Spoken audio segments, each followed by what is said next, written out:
Good afternoon mga Wak Adventures. Ngayon gagawa tayo ng ah, baliwag inspired na liempo dahil nabitin tayo kanina dun sa binili natin. Gagawa tayo ng sarili nating version. Okay, watch nyo guys. Yan ka-adventures, after natin mapakulo ito ng 15 minutes, yan medyo mainit pa, lagyan na natin siya ng asin. Yan. Irarab lang natin siya ng asin, mabilis lang. Yan, para magkalasa lang. Yan. Dalawa. Mainit-init pa. Bago natin siya i-bake. Sunod na rin natin ang paminta. Yung kabilang side. Yan.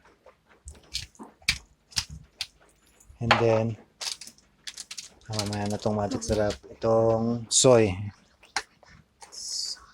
Lagyan na natin ng konting soy rub natin. Ayan. Rub lang natin sa kanya.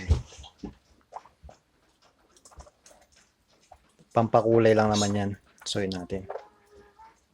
Ayan. Asahin lang natin siya.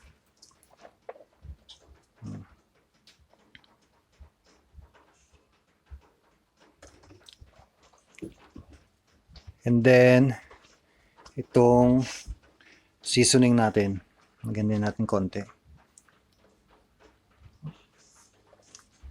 Yan, magkabila.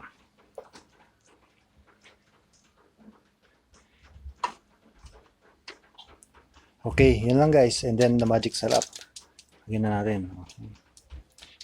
Yan, after natin malagyan ng mga spices, bababaran lang natin yan. Ayan lang natin siya dyan para manuot ang lasa ng mga 20 to 30 minutes bago natin ilalagay sa oven. Yun mga Wak Adventures, no? Nag-preheat na tayo ng oven natin.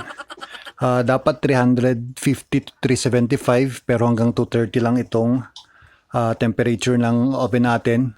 Kaya mas matagal na luto. At sinet ko yung time sa 60 minutes. Pero babanta-bantayan na natin hanggang sa maluto.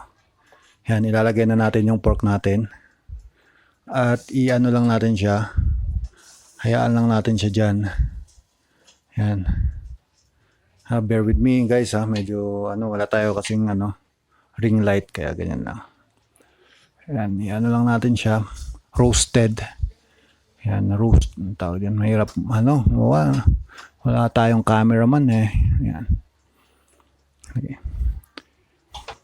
Medyo mainit. Kailangan yung mahabang tong. Okay guys. Yan lang. And then, ayusin lang natin siya. I-bake lang natin siya ng mga, mag-time tayo mga 40 minutes muna o 30 to 40 minutes. And then, check natin. Balikan natin mamaya pag okay na ang luto para sa atin. Yan. Ayan mga ka-adventures, no? After 1 hour, ganyan na ang texture niya. Ayan, ilabas natin. Para makita nyo. Kasi madilim eh. Wala tayong flashlight. Ayan, pakita natin kung ano ang texture niya. Parang hindi nakuha kasi liempo lang siya na nahiwa. Pero mas maganda to pag yung slab. Para mag-crispy. Pero overall okay naman to pag gusto nyo lang parang roasted ng labas yan, ganyan ang itsura niya. Yan. Hindi lang siya masyadong crispy. Yan. Pag gusto nyo mag-crispy yan, ako para sa akin okay na yan. Yan. Pwede naman siyang i-deep fry. Pero para sa akin okay na yan. Bigyan na natin siya ng another 5 minutes. Hanguin na natin siya. After 1 hour yan mga ka-adventures.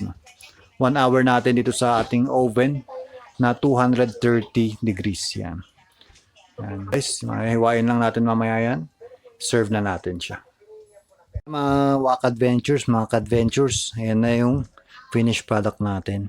Hindi natin nakuha yung crispiness nung baliwag dahil dapat buo siya na slab.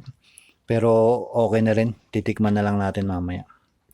Yan, yun lang simple recipe natin ngayong araw dahil nabitin tayo sa baliwag. Yan. Yan guys, thanks for watching.